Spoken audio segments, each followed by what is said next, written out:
Assalamualaikum warahmatullahi ta'ala wabarakatuh. Alhamdulillah, hamdan wa syukran lillah, salatan wa salaman ala rasulillah wa ala alihi wa sahbihi wa mawalah.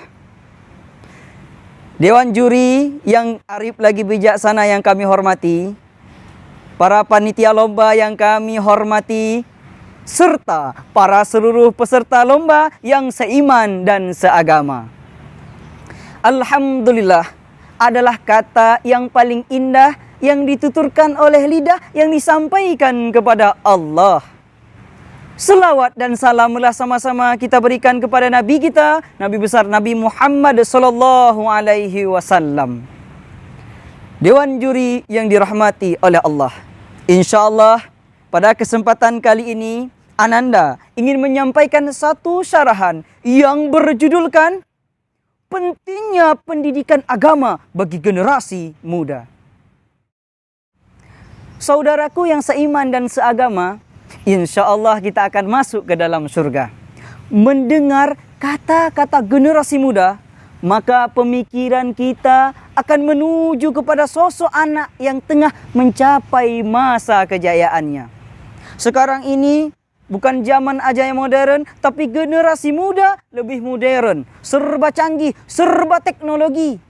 Mau berbicara sambil tatapan muka, tinggal 3G. Mau tahu jarak famili yang jauh, berjauhan, tinggal SMS. Masya Allah, serba mudah, serba mudah. Tetapi apa? Di balik kemudahan pasti akan timbul yang namanya kesusahan. Di balik kemajuan pasti akan ada timbul yang namanya kemunduran. Mengapa? Ini dikarenakan faktor para pemuda dan para pemudi kita yang sangat banyak mengabaikan agamanya.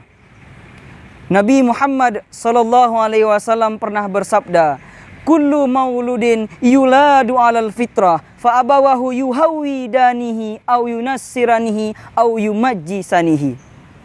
Setiap anak yang dilahirkan dalam keadaan fitrah, di dalam keadaan suci, maka orang tuanya lah yang menjadikannya Yahudi, Nasrani ataupun Majusi. Pendidikan agama sangat penting bagi kita, khususnya kita kaum muslimin. Karena mengapa? Allah Subhanahu wa taala berfirman dalam Al-Qur'an surah Al-Qasas ayat 77, Allah katakan bahwa kita diperintahkan oleh Allah untuk mencari pahala akhirat. Pendidikan agama di mana kita dapatkan? Di pesantren, di dalam daya, di balai-balai pengajian. Kemudian di saat para pemuda dan para pemudi kita tidak kita bimbing dengan ilmu agama, tidak kita motivasi dengan ilmu agama, maka mereka sekarang sudah ada yang menegakkan partai PSSI.